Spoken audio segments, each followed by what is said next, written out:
Good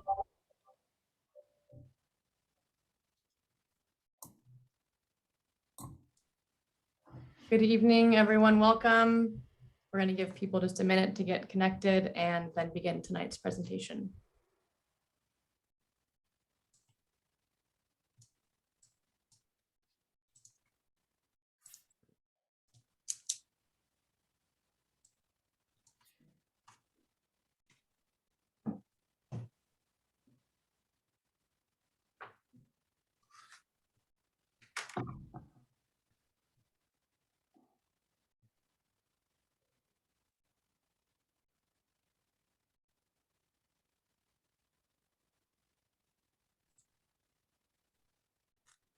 All right, 50 people on. We'll give that critical mass for now. Hello, everyone, and thank you for joining us this evening. Before we get started with tonight's presentation, we're going to begin the simultaneous Spanish interpretation. So I'll hand it over to Vinca to explain that process, and then we'll go over some housekeeping items. Vinca, go ahead. Buenas tardes. Nosotros vamos a usar una interpretación en español. Una vez que se encienda, se va a ver la pantalla así, va a ver el globo terráqueo al calce de la pantalla. Hay que hacer clic ahí y elegir el idioma inglés o español que desea usted usar durante la reunión. Also for English speakers, you will also need to click on the interpretation feature, which is the globe that's included on the screen there, and choose your language so that you hear all of the presentation in that language. Thank you. Thank you, Vinca. We will see you on the other side. I'm now going to share Sandeck's equity statement. We are committed to creating a San Diego region where every person who visits, works, and lives can thrive. To give you an idea of what to expect during our next hour, we're going to spend approximately 20 to 30 minutes providing an overview of the Purging Bikeway project and save the second half for questions and answers. My co-host and I will take your questions and answers at the end of the session. As always, please be respectful when sharing your comments. Inappropriate language will not be permitted, and disruptive participants will be removed from the webinar. If you're having a technical issue, please send a message via the chat to the meeting hosts, and we will work with you to ensure that you can get connected. In a moment, we'll begin our presentation, which is also being led in Spanish by our interpreter in the Spanish language channel. Throughout the presentation, we'll collect feedback through the polling question feature on Zoom. We will then move into the Q&A portion of the meeting to address your comments directly before we close for the night. And again, this will be conducted via the chat feature. The QR code on this slide links to the project webpage. If you want to check out that page for more information as we go, you may find that some of your questions are answered on the landing page. To access the QR code link, you can open the camera on a smartphone and hold it up to the screen. You can also click the link in the chat box, which is the same as the link from the QR code. All right, to get started, we're going to conduct our first poll. And we're curious how you all heard about tonight's webinar. So move over to the Zoom screen and let us know where you heard about the Pershing Bikeway, the construction information session, the groundbreaking, which happened this morning.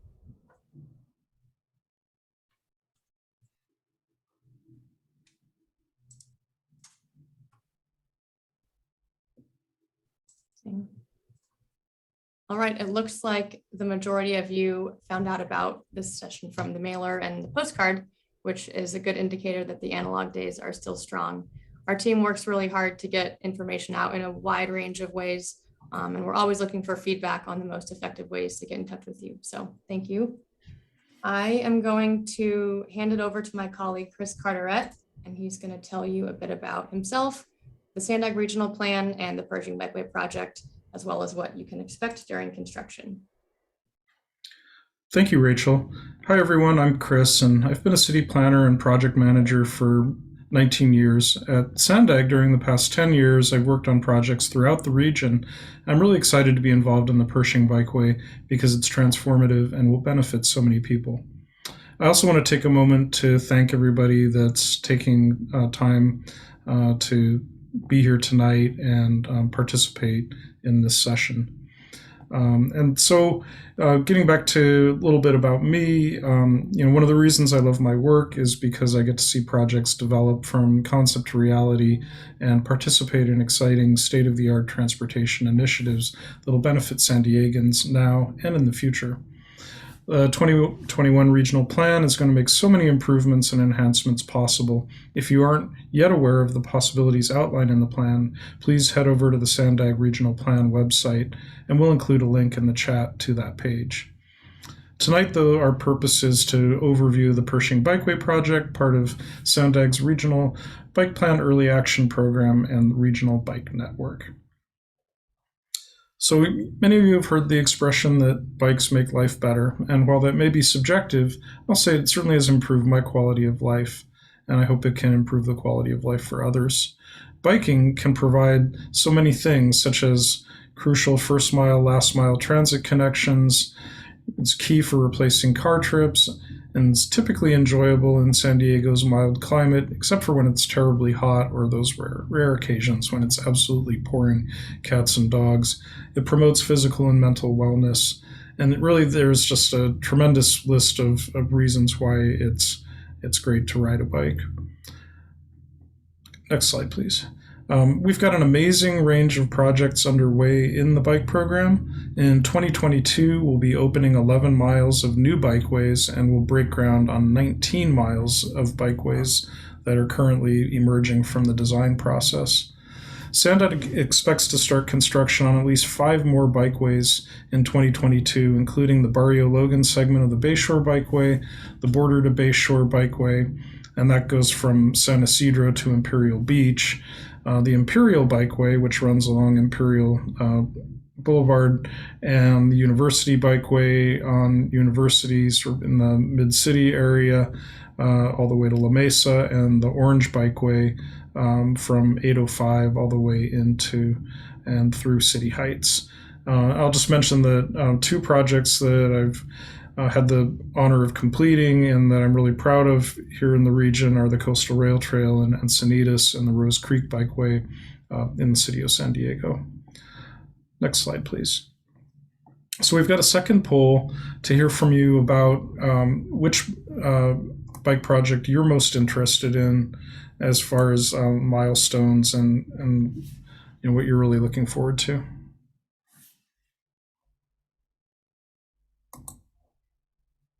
So you should see that poll on your screen.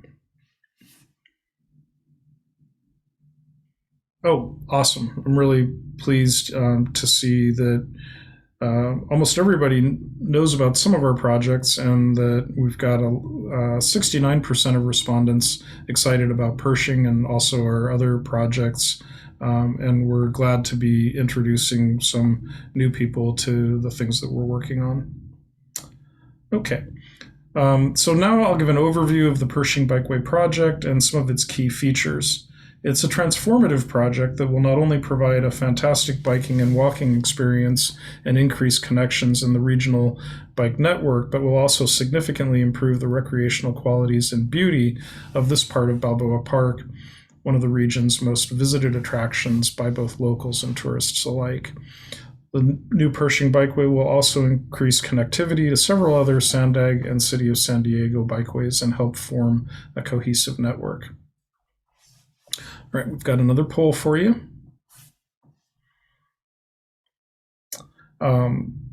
So 2 questions. How often do you travel along Pershing Drive, and what is the typical purpose of your trips?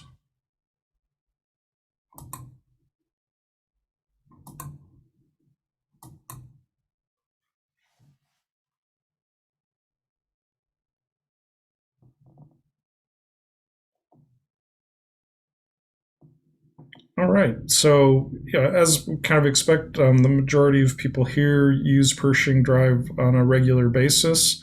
Almost half of you daily.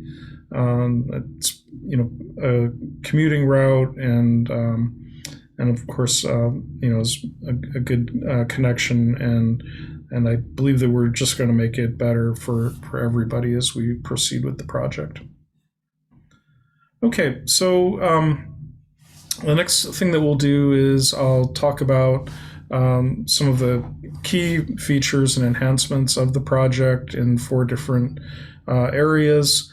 I would imagine that many of you are familiar with these, but for some of you, you'll be seeing them the first time, and so I'm pleased to talk about it, and there'll be opportunity to ask questions about things later on. Okay, so here we are at 19th and C, which is the southern end of the project, and so we'll kind of go up the corridor from south to north. Next slide, please. And so here's a rendering, and it's kind of interesting that we're able to still use the renderings that we developed during our 2016 outreach for the project, because we were able to keep the project true to what we developed conceptually at that time. So what you see in the lower left-hand corner here is the city's C Street cycle track emerging from under I-5, where it'll wrap around the corner and connect directly to the new Pershing Bikeway, which has a diagonal crossing with a signal control at B, and then the Bikeway continues on up from there, and it's also where we begin the new sidewalk that'll go all the way from B Street to Yupa Street continuously. And for a good part of the length, there'll be a natural surface path adjacent to the sidewalk. So here we've got the existing condition that's really similar to what you see for the majority of Pershing Drive between Florida and Yupas. So, sorry, I got a little bit behind myself here. So I'm just going to give a profile because it's kind of typical of what the project will bring to the corridor for the majority of its length. Going from the west side, you can see the Naval Hospital in the rendering over there on the far left. To the east, in this case, it's adjacent to the golf course, is southbound bike lane on the west side, 2 travel lanes for cars, concrete landscaped median that'll have the typical height of 6 inches above grade, a wide 2-way bikeway dedicated to cycle use or wheeled use, and then sidewalk and the natural surface path that I referenced before.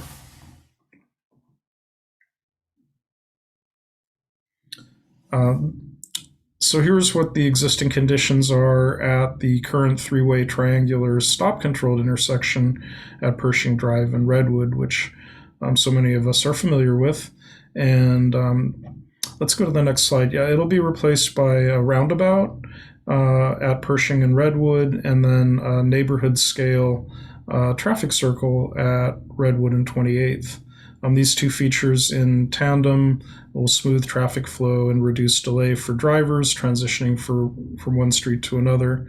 And the other thing that we'll be able to do here is by putting in new crosswalks here and at Jacaranda and at the Velodrome and softball field entrances down to the south. We'll create some permeability from the neighborhood into the park.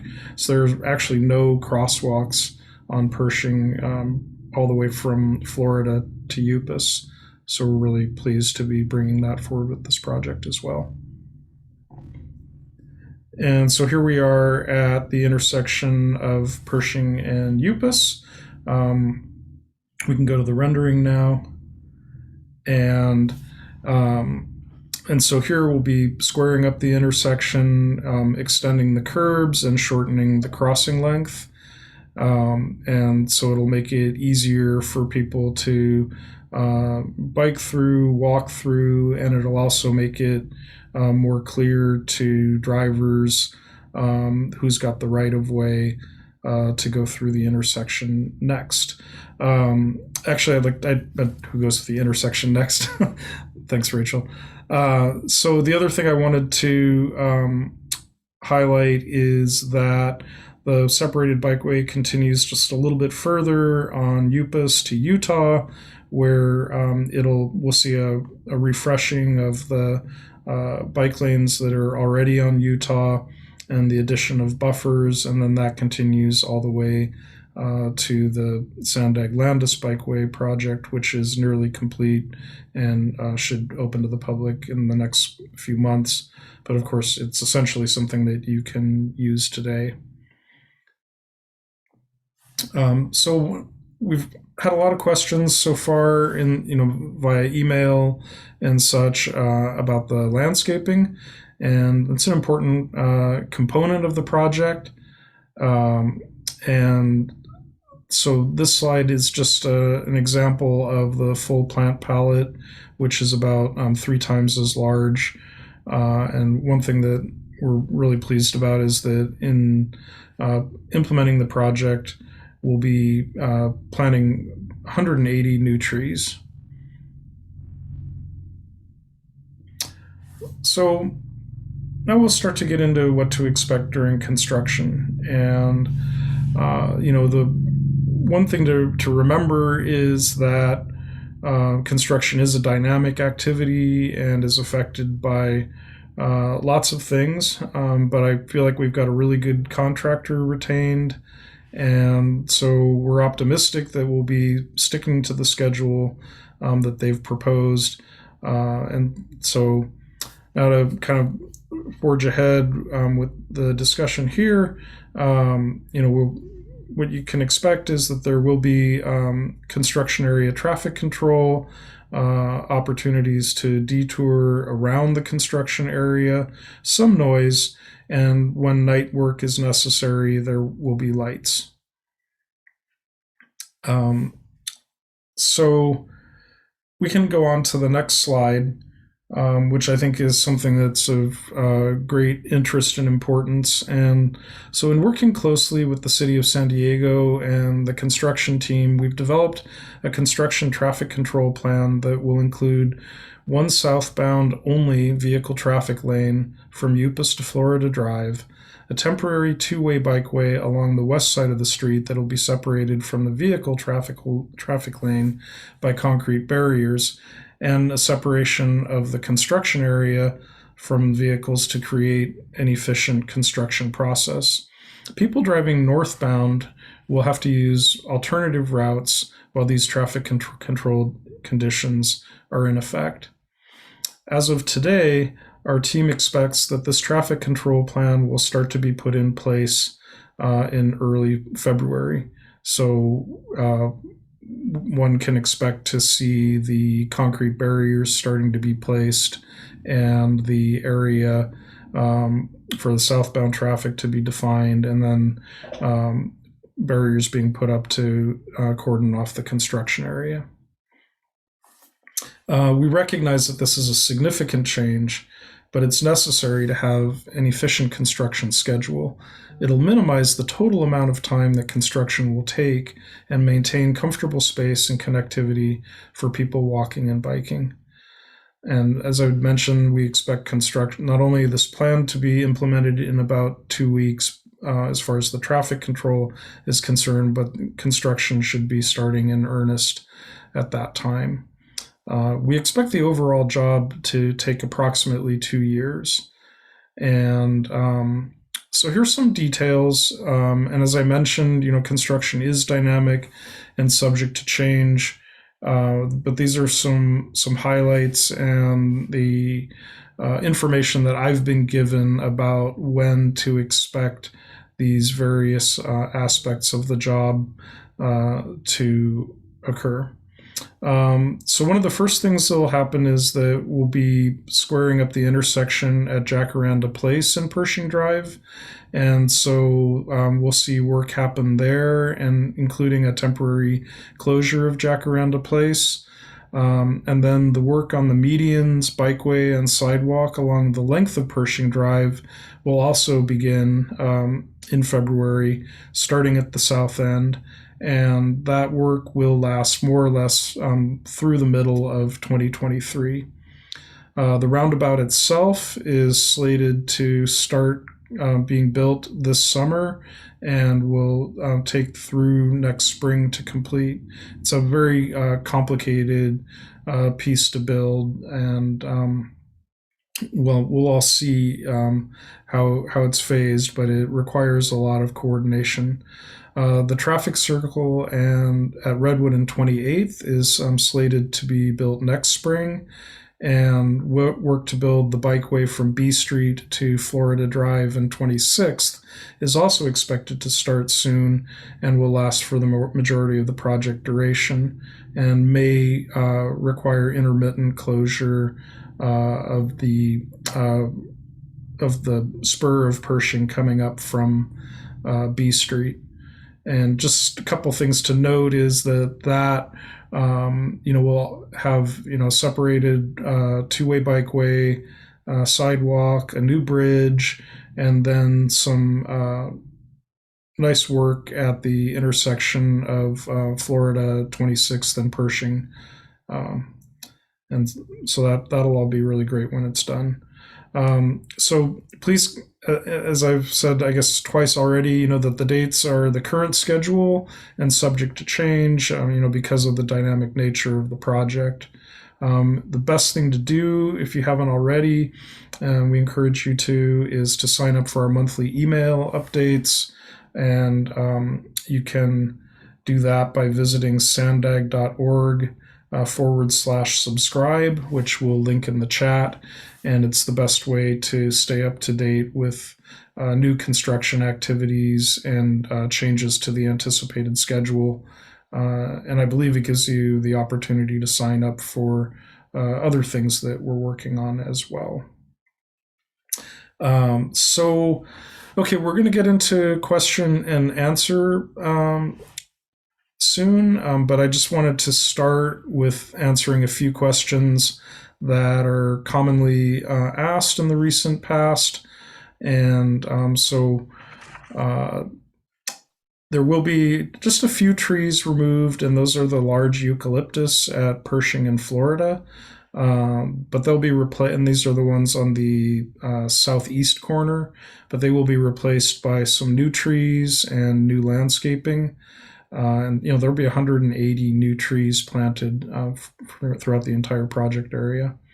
The city of San Diego will maintain the bikeway once construction is complete and it's open to the public for use. The impacts to parking will be very minimal.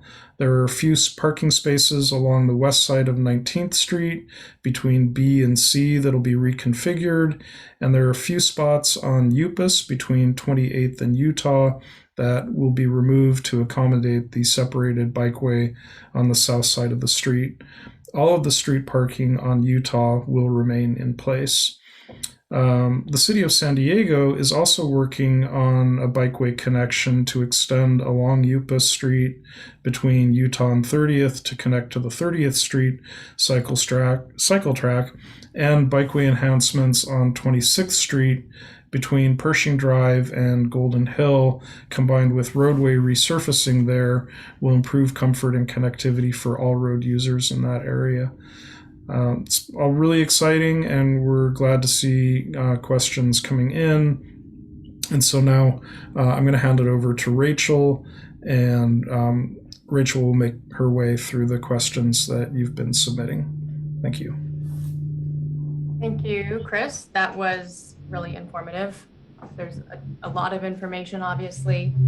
And just a quick reminder to everyone, this will be posted online afterwards. We'll also type up the questions and answers so you can see what other people asked, and the recording is available. And we've got plenty of time to go back through slides and look at graphics and get to all your questions. So please keep them coming. We've got a lot in there so far. I will just make one more shameless plug for our monthly e-blast, which goes out it came out last week, and it's starting every month, and it'll have all kinds of construction updates, what to look forward to. It's a chance for us to interact, and we really do read and respond to every email that comes in. We want to stay in touch. We want to hear your questions. So if you haven't already, please subscribe to our e-blast, and the link will be in the chat. We also have a page of frequently asked questions on the website where you can view the exhibits that Chris just showed, including the plants that will be incorporated in the landscaping palette and the traffic control diagram. that will kind of overview what that pattern looks like during construction. So with that, I'm going to open it up to our first question. This is one for you, Chris. The hardscape and striping for the 4th Street bike path has been completed for months, yet new lanes are barricaded. I've been told that it won't open until the few lights needed downtown are installed. Until then, cyclists have been forced into an even narrower road. When are these lanes going to open? And that's a 2-part question. I can answer the first part of it and let Chris answer the second part. We are working on finalizing the last few signals that need to be timed in order for the road to be safe for cyclists. So it's very close to opening to the public. Chris, do you know when exactly these lanes will be open, and is there anything you want to share about signal timing? Well, I wasn't prepared to answer questions about 4th and 5th, and I'm not working on that project, but I do believe that Northbound 5th is open all the way from at least Ash Street to Washington.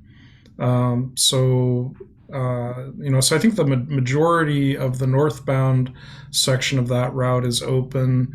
And I know that our construction manager is out there every day coordinating with city traffic engineers to turn on the signals and get them timed just right, and that they can only do a few at a time, and I know that they're diligently pursuing it, and I think that we'll be seeing the whole system open up really soon.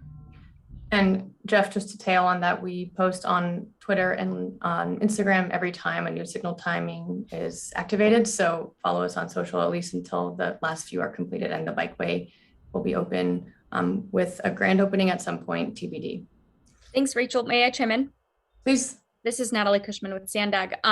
We are almost completely open with the 4th and 5th Avenue Bikeways projects. Almost all of those traffic signal activations have been completed, with one being completed today. So most of 5th Avenue is open, as well as 4th Avenue south of University. They're just putting some finishing touches on the project before we celebrate its grand opening, but expect that to happen within the next month or two. Thank you, Natalie. Thank you. Yeah, thank you. Chris, a question for you. What does refreshing of the bike lanes on Utah entail? Why doesn't this project connect to 30th Street at UPS to the new protected bike lanes? That's a great question. We touched a little bit, and I'll let Chris elaborate on the. Sure. Yeah, when I say refresh, they'll be repainted, and we'll be adding buffers on the traffic side of the bike lanes. So it's just a reestablishment of them with new paint and adding buffers. And I did get information that I can say why the project doesn't extend to 30th, and it's sort of 2-part. It would have been. It's a quandary that we run into, is that we would just love to reach everywhere with each project, but we end up with limits, and we try to make them logical, and it always turns out that we've bitten off plenty. The good news is that the city of San Diego is aware of the need for this connection, and they're working on a design to continue the project from Utah to connect to the new cycle track on 30th, and I think they'll time it to coincide with this project being ready. That's a great question. Thank you for that. Thank you. And just to elaborate, the city is designing a new connection, thinking it will also have a 2-way bike configuration on the south side, and 26th Street nearby is also receiving improvements, including uphill posts, shoulder and sharrow improvements, and a slurry seal, which is what allows the bike lane to be comfortable and safe for everyone in the next 6 months. Thank you for that. Another question about the Utah Street buffers. Chris, can you explain what are the Utah Street buffers? What will they look like? Sure.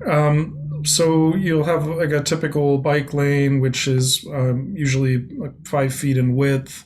And then if there's room, it's nice to paint a hatched pattern in between the car travel lanes and the bike lanes to kind of delineate a space. With Utah being a wide street, there's plenty of room for car lanes, buffers, and the bike lanes and parking. So I hope that's helpful. I mean, you can see examples of this in lots of places. I mean, even that hatching on Pershing there now is really a buffer. It's just very large and kind of variable depending on the configuration of the road, whereas on Utah it'll be really uniform. That answered your question. Thanks. Chris, another question about traffic counts. Sure. Has a traffic count been done to know how many vehicles are backed up, pumping toxins in the air currently, and shrinking it down to one lane in each direction? This will amplify congestion. Roundabouts will cause more accidents at Redwood. Well, we did do traffic studies when we developed the project, and we looked at traffic modeling out through, I believe, Horizon Year 2040, and the congestion, is not expected to be significant in terms of idling cars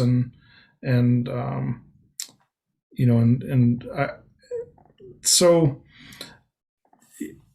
If anything, we determined that by putting the roundabout in, the delay that will be reduced by that at that three-way stop will make up for any additional queuing that happens at the light at Florida, where we will still have 4 lanes at the base of the hill for there to be room for cars to wait for the traffic light. Roundabouts are considerably safer than stop signs or traffic signals. There's lots of documentation about that, so I would encourage people to look at that. It's pretty easy to find, and the studies are international and scholarly, and I think that we're going to be seeing a good outcome. Thank you. And I'll also add that a traffic and safety impact assessment was conducted before Sandeck made the determination to build this bikeway. So that isn't available online, and we're happy to follow up with you and share that document. Next question for Chris. It is about the traffic pattern. Will there be no northbound lane for the entire 2-year time? I can't say that it'll necessarily be the entire 2-year time. And I think that the goal is to, limit that as much as possible, but it could be.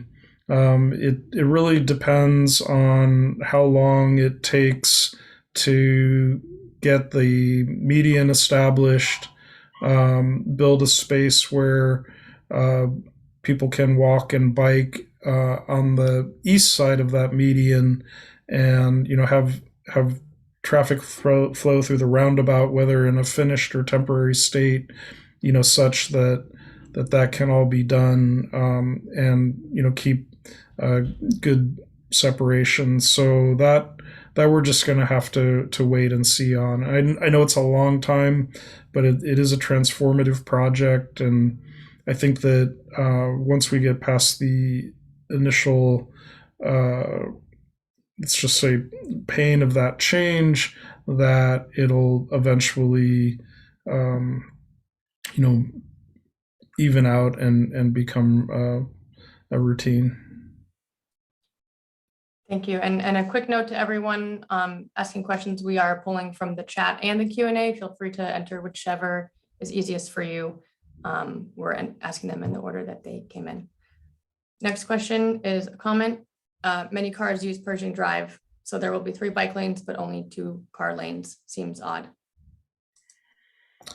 Well, the road was designed for 40,000 ADT, and it only takes about 14,000 ADT. That's average daily traffic, and so I really think there's plenty of capacity, and I think the important thing is that it is Balboa Park, and it's a park road, and what we're trying to do is create comfort, convenience, and connectivity for non-motorized transportation, and also really, have the park come back more to being a park. Because if we look at Balboa Park for all of its beauty, it's bifurcated in many places by major roadways and a freeway.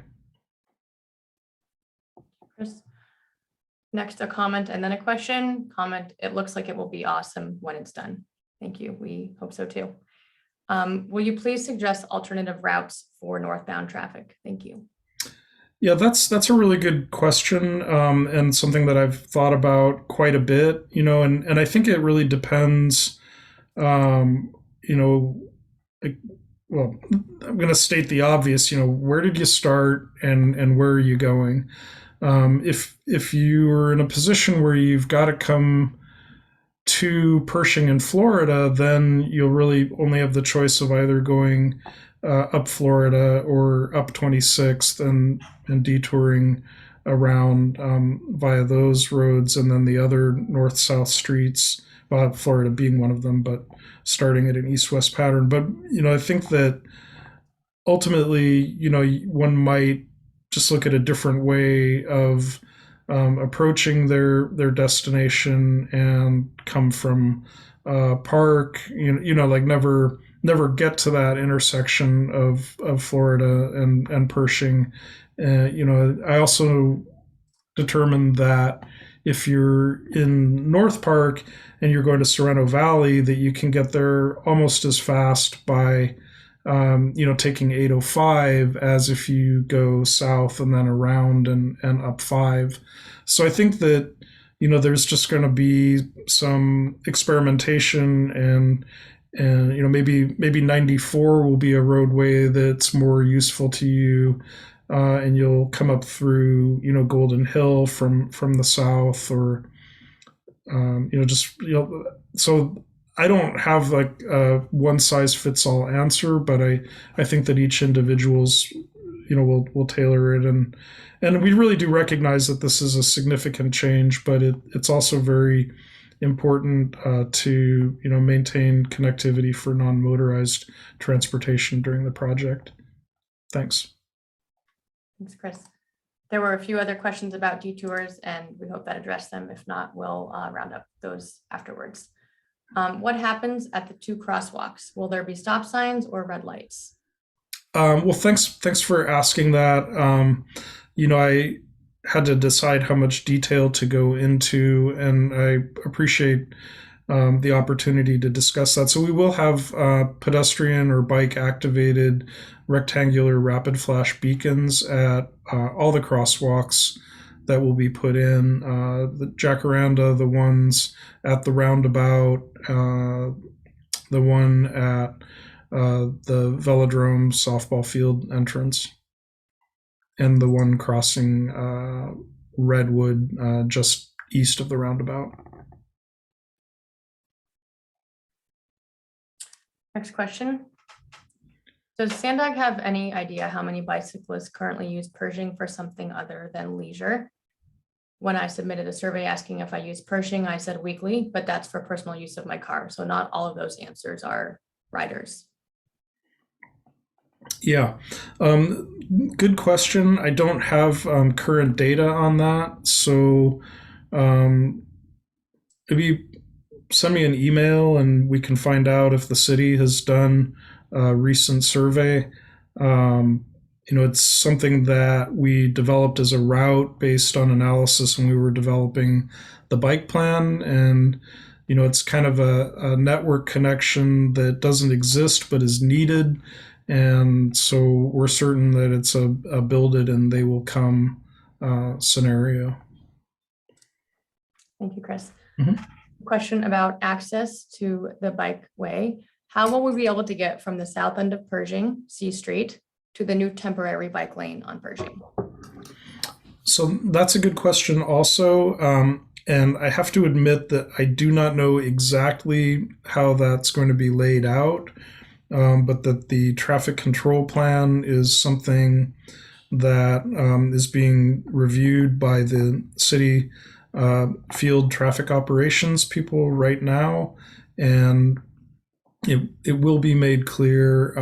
What I expect is that there will be need to use the crosswalks that are going across 26th and going across Pershing, and it'll be kind of a two-step process. So there's going to be some aspect of inconvenience for everybody.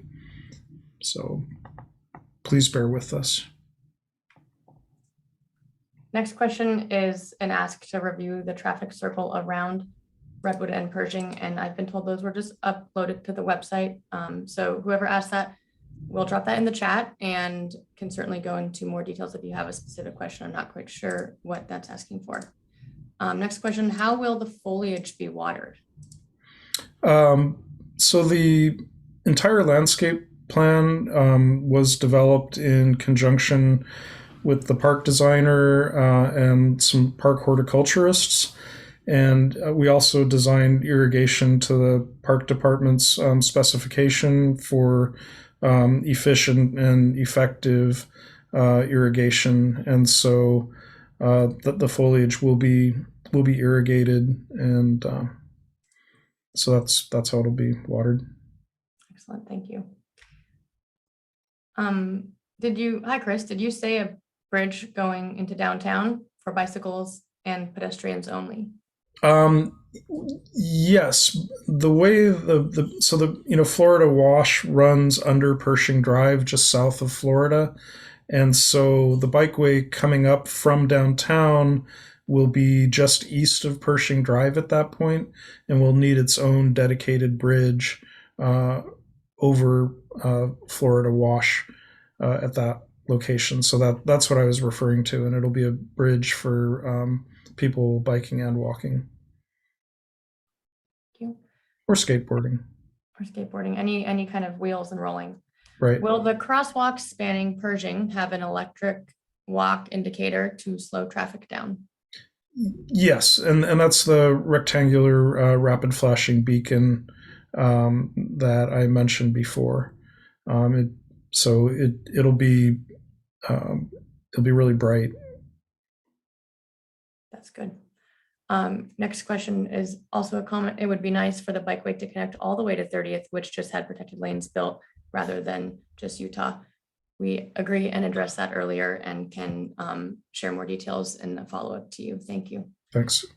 Next question, will all pedestrian crossings be light controlled by pedestrians? Yes. Okay. Except at Upus and Pershing and 28th. That'll still be a typical crosswalk. Okay.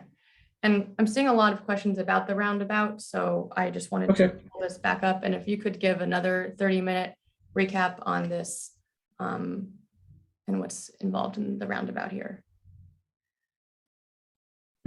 Another 30-minute recap? Sorry, 30 seconds.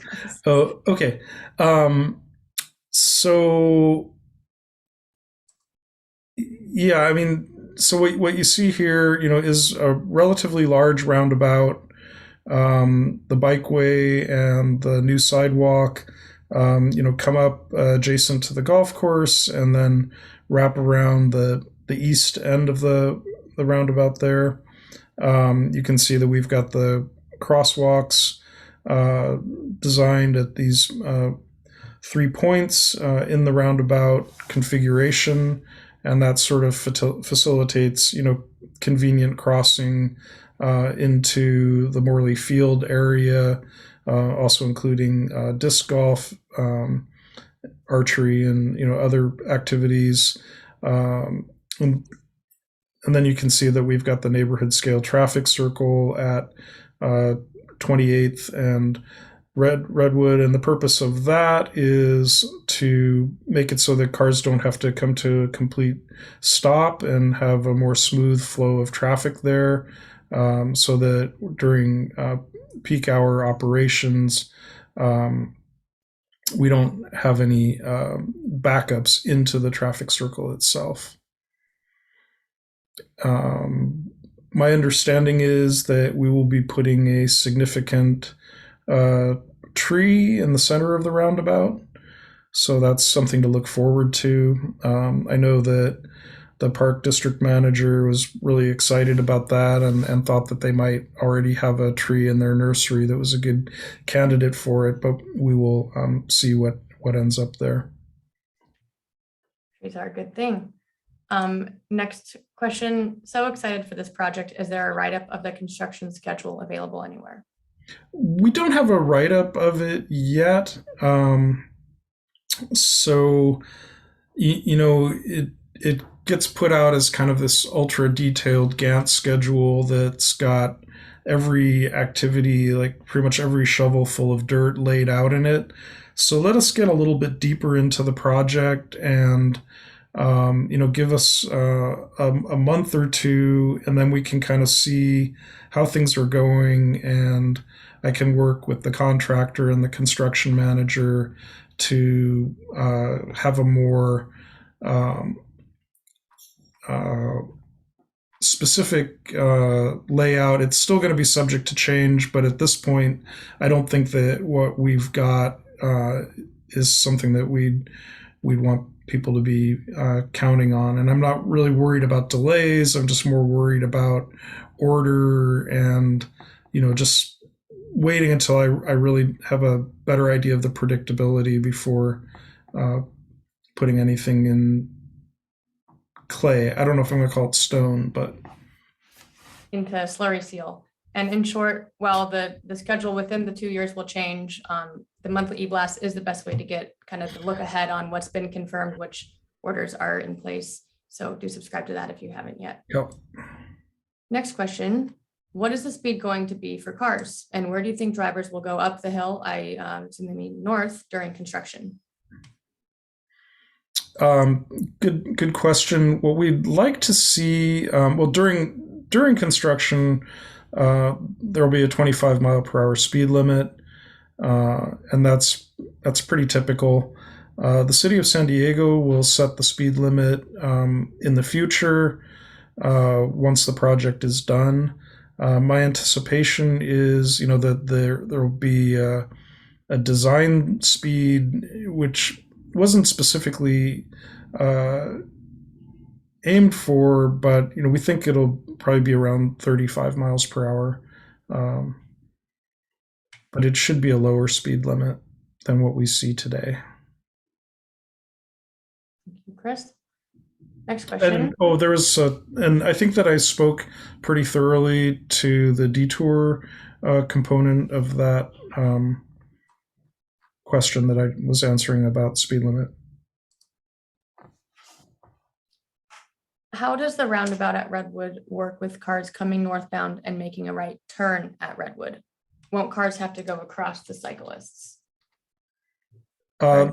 Yes, that is true, and it'll be there'll be a rectangular rapid flash beacon there, and so when people are biking and walking across, it'll be much like a typical crosswalk where there's some negotiation, but really I think that the California Vehicle Code has that the people walking and crossing on bikes have the right of way.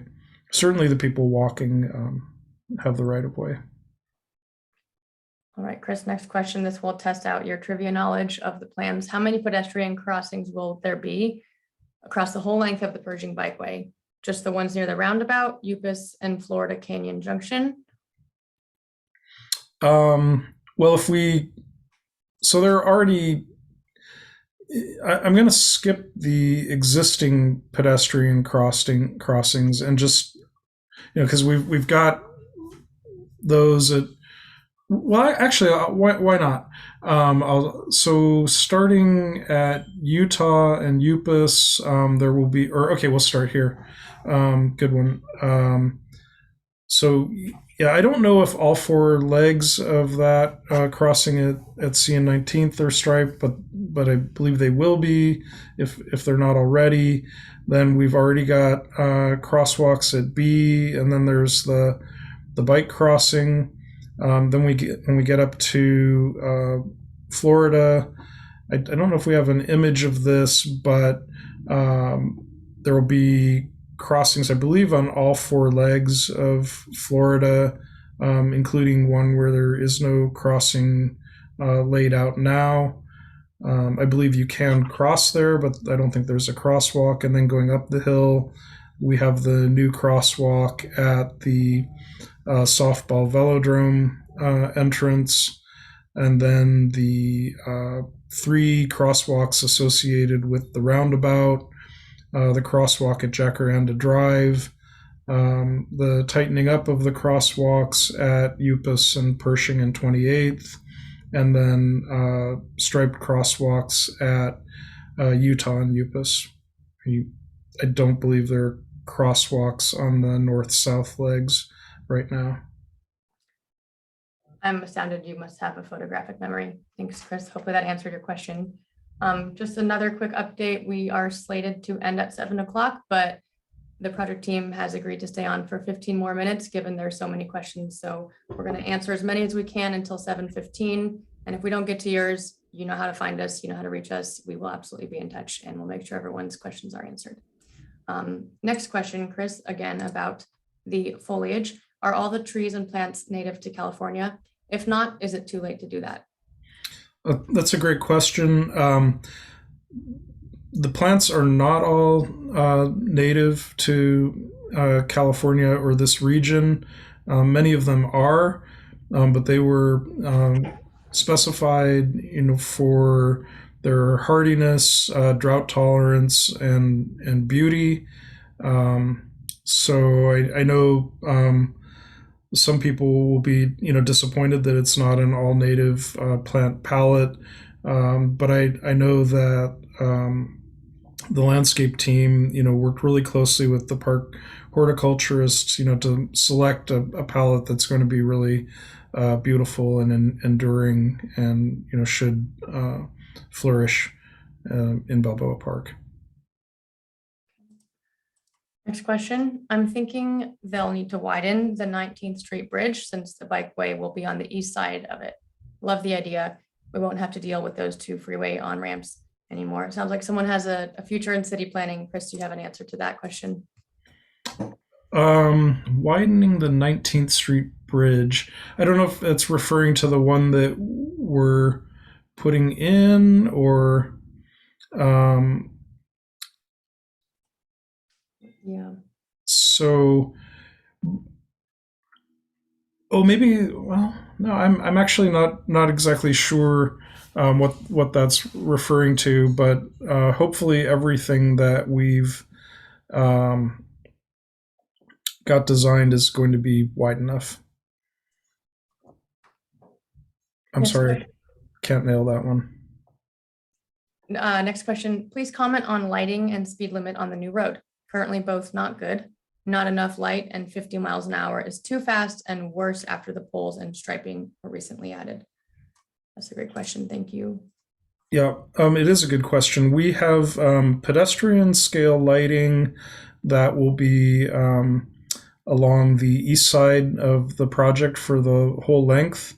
Down at the south end, it's more like street lighting. So the whole project will be lit. It's a little bit of a balancing act because Balboa Park's master plan and the East Mesa precise plan, really want lighting limited, but recognize, the need for lighting in these circumstances. The roundabout will be well lit, and I believe we've got some more significant lighting at the other crosswalks as well. But yeah, we're really pleased that we're able to light the entire sidewalk and bikeway all the way up. And I think that will give some ambient lighting that'll make the roadway better lit too. Without, and it's all dark sky compliant lighting. So that's good. Thank you, Chris. Another piece of feedback about lighting. This isn't the question, but it's noted. The pedestrian light controls should be hawk crossings, red lights, not flashing yellow lights, which cars blow through. I can't really speak to that other than to say that to put in a hawk requires a warrant. That's like an analysis by traffic engineers that say it really belongs here. My guess is that the locations of our crosswalks wouldn't meet those warrants. So I think that rectangular rapid flash beacons are the best device that we're able to install. Next question. A couple of comments and questions. I live off 30th.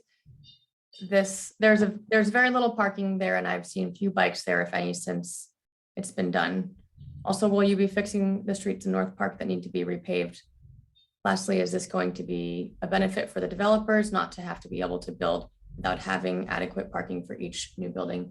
That's a great question, and it's a bit more than we can get into for the wider audience, but we have your information and can refer you to the people at the city that would be best equipped to answer that.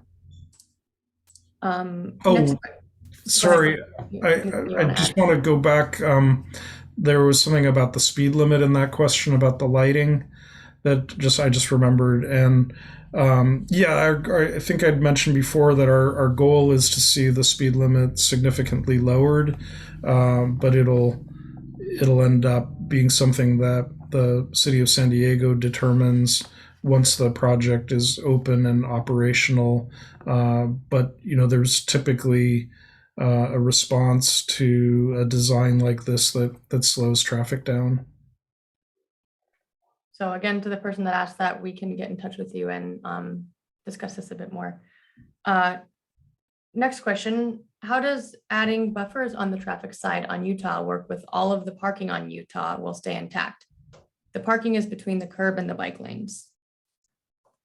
Yeah, the street's wide enough so that we're able to do that without removing any parking. Excellent. A couple of questions that have already been asked, but rest assured, we are going to publish answers to everything and to some more questions we've gotten in other outlets throughout our outreach process, in addition to the already posted FAQs on our website. And we'll send a project email in the next week or so once we can compile all this. So you'll get a recording of the presentation. You'll get a full list of the questions that we aren't going to be able to get to in the next 18 minutes, testing my math skills, which are rusty. And from there, hopefully everyone finds the answer to their questions. But we've still got some time. We're going to keep going. Will there be directional arrows placed on the roundabout to ensure people go in the right direction, and perhaps give away signs to traffic on the left if traffic is already on the roundabout? Roundabouts can be confusing to a lot of folks not used to using them. Yeah, the roundabout will be thoroughly signed with everything required by the California Manual on Uniform Traffic Control Devices, and it's got a good menu of things for roundabouts, and we'll see them implemented there and at the traffic circle at Redwood and 28th, as well as like signs leading up to it and suggestions about yielding and so on and so forth. It's very thoroughly designed and reviewed. Thanks for that. It sounds like an interesting read. Chris, a question that we've briefly touched on, but I think some clarification would help. Will the project open as it's completed, particularly the bike lanes, rather than all together at the end, referencing frustrations with 4th and 5th? Can you speak to that? it's our hope that we are able to do that.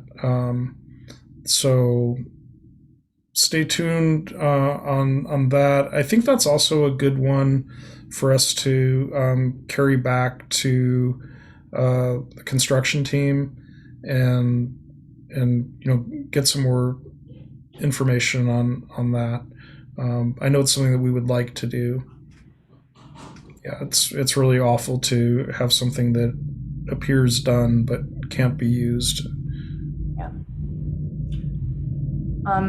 Next question, and by the way, Chris, you've answered almost 40 questions with record speed, so keep it up. Thanks. How will the bike lanes be kept clear of obstructions? Have other mobility options, scooter, e-mobility devices been considered?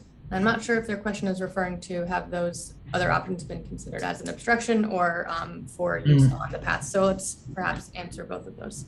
Yeah, well, I'm thinking, maybe they're talking about, mobility devices with smaller wheels that don't like pebbles or acorns or what have you. And the path will be maintained by the city, and I think the project's going to be a real jewel, and I expect it to be well taken care of. So, and something that we can all do, and I find that the city's very responsive to get it done, is use get it done to report an issue.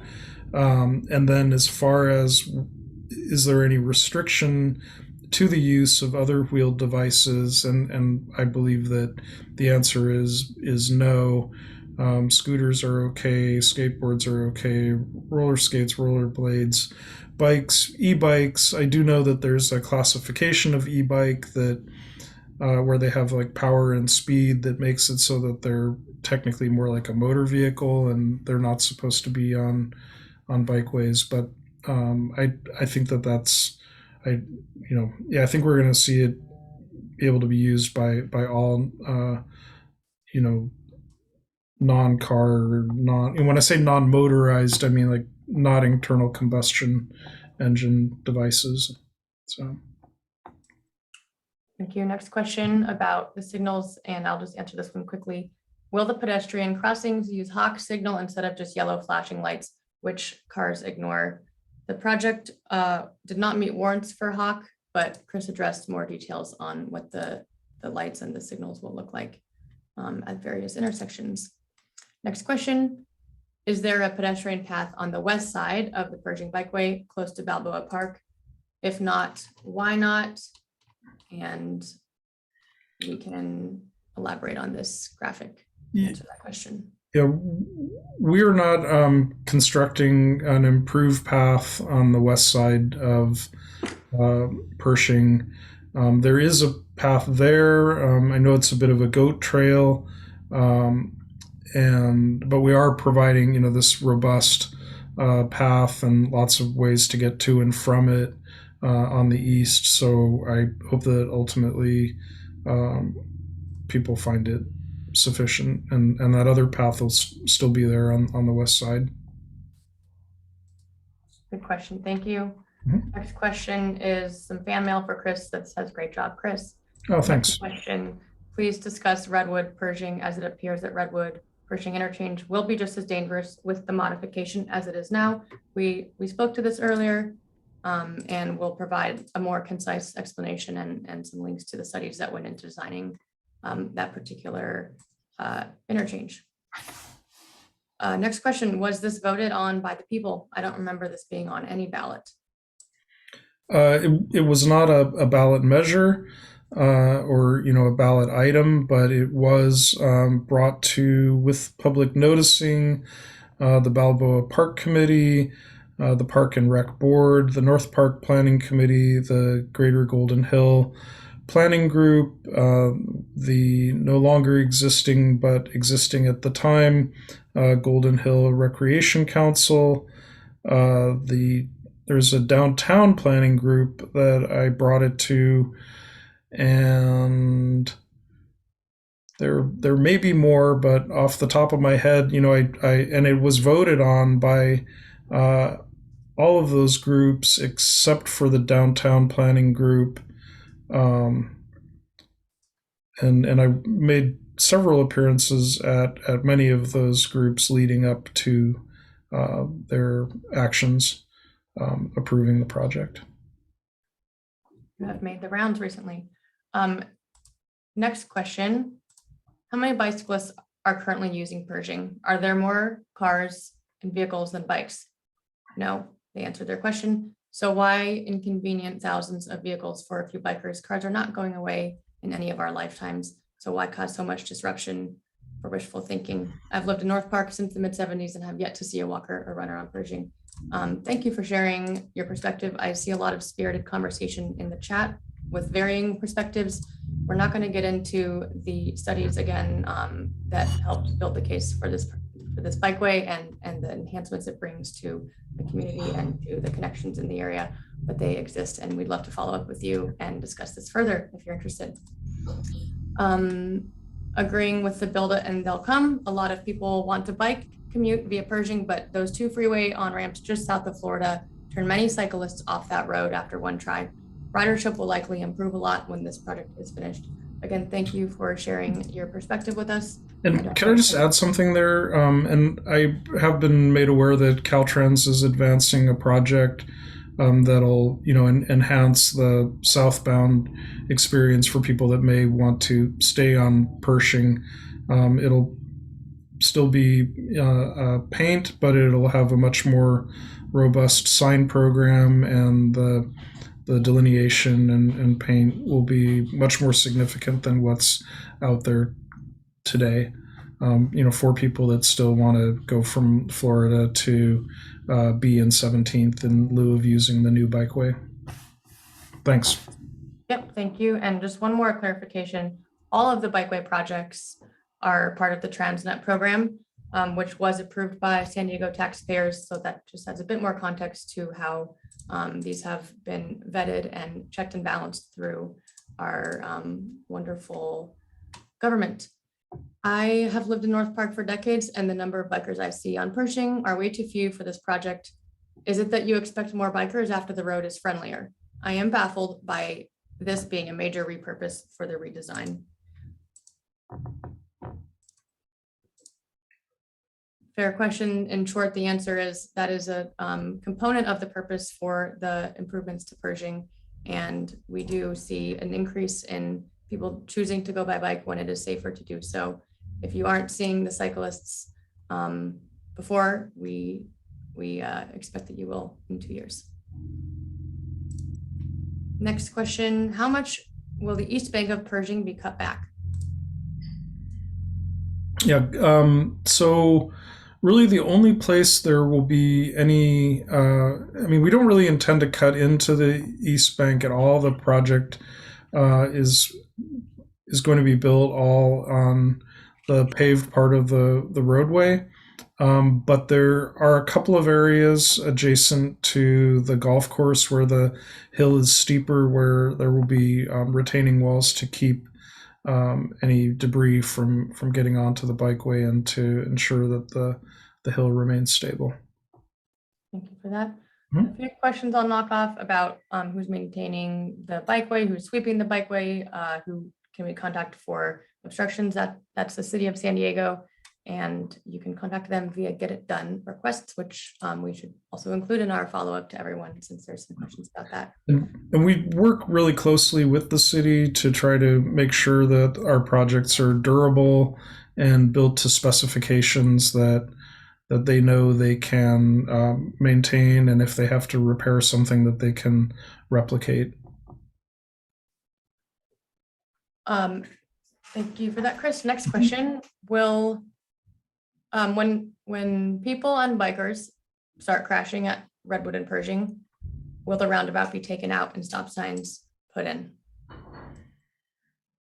I do not expect that to be the circumstance, and there's no way that I can really answer that question. It's I don't think that we're going to be seeing that happen, and I can't predict what the city will do if it does.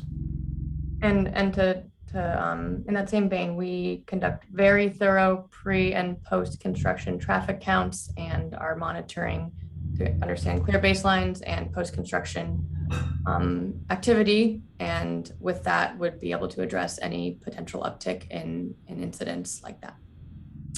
Next question, will there be crosswalks at the junction of the Redwood and 28th mini roundabout? Yes. Awesome. Would it help? It would help if the Redwood Street crossing had at least a big yield to bike ped sign for cars. It's steepish there. Speed differential is pretty big for northbound bikes. That is great feedback. And there will be. And there will be. So you had some ESP there, again, our future city planner in the making. Is there any way to alert neighborhoods that will be impacted by seeking traffic alternative routes to Pershing? South Park would be an example. That's a great question. And we've got people that work full-time to get the word out in advance to provide suggested alternative routes. Chris mentioned a bit more about that earlier. All I can plead is that you scan that QR code on the screen right now, subscribe to our updates, follow us on social media, check your mail. We get the word out in every way that we possibly can. Sometimes people think we contact them too much. So again, hoping that you hear from us and you're happy about it. And I'd just like to add that we did send out 16,300 mailers, and South Park and Golden Hill were included in that area. And I know that the community's aware, and we are available to assist as best we can with coping with these changes. Mm-hmm. Thank you. And you might have to jog my memory, Chris. Did we mention about access to the Velodrome from Purging? Well, we did, in that we are putting in a new crosswalk and openings in the median there with a rectangular rapid flash beacon, PED activated on in all the correct places to facilitate getting across there. And it'll be still open to cars. The Park and Rec department uses that for their nursery and for their equipment yard, and so the access will be good for non-motorized and motorized traffic. Excellent. A few questions that kind of answered themselves or were addressed earlier, so please don't think we're neglecting your questions. We just are making the most of our last 3 minutes. Question, Chris, how many bicyclists were involved in developing this plan? I think a lot of bicyclists were. Was worked on by people that are all bicyclists, and we got a lot of feedback from the community. And had open houses where we gathered information and got wants and desires, and so I don't know if I could state an exact number, but I would say, I don't know, 70. 71, counting yourself, who lives and breathes on 2 wheels. I've seen it spot this morning. All right, we are going to take one more question, and again, feel free to keep putting them in the chat because we're going to archive all of this and we're going to get back to everyone. And with that final question, page 16 shows a bike lane on the west side of Pershing in addition to the 2 bike lanes on the east. Why will the bollards remain for that lane if it remains? So Chris, if you could touch on the purpose of the west side bike lane and what the temporary configuration is there for and how long it will last. So the purpose of the west side bike lane is twofold. One, it gives people riding downhill the opportunity to just start at whatever point they get onto Pershing and just ride. And there are people that will still continue to want to ride southbound all the way to 17th and B past the Caltrans on-ramps. And so that's there to facilitate those riders. But then what it also does is it provides a place for a car with a flat tire to be able to pull over southbound and change that, or wait for a tow truck. Or if somebody has to pull over for one reason or another on the way up the hill, then the two directions of traffic can kind of flow around that during, what should be a temporary condition until a tow truck comes. And so and then it also provides kind of an emergency lane. Thank you for that. Yeah, because it'll be 11 feet with the buffer. The bike lane and the buffer will be, so it'll provide 11 feet of most of the time bike lane, and occasionally flexible space for emergencies and such. Awesome. Thank you for that, Chris. I actually learned a lot, so I clearly have some more to learn. And I just want to thank everyone who's still here and who gave us over an hour of their Tuesday evening and stayed through the duration of the presentation. We are really looking forward to delivering this project to the public. We're looking forward to staying in touch with you. We're not just saying that. We, again, read and respond to every email that comes in. We appreciate your thoughtful feedback. It helps inform these projects, and that's how they come to fruition. So please do stay in touch. And 7:15, it's only 15 minutes past our bedtime, so that's a win. And again, we look forward to bring this project to reality. Thank you, everyone, and have a lovely rest of your week. Drive with caution and kindly. Thank you. Thank you very much. Really grateful for everybody.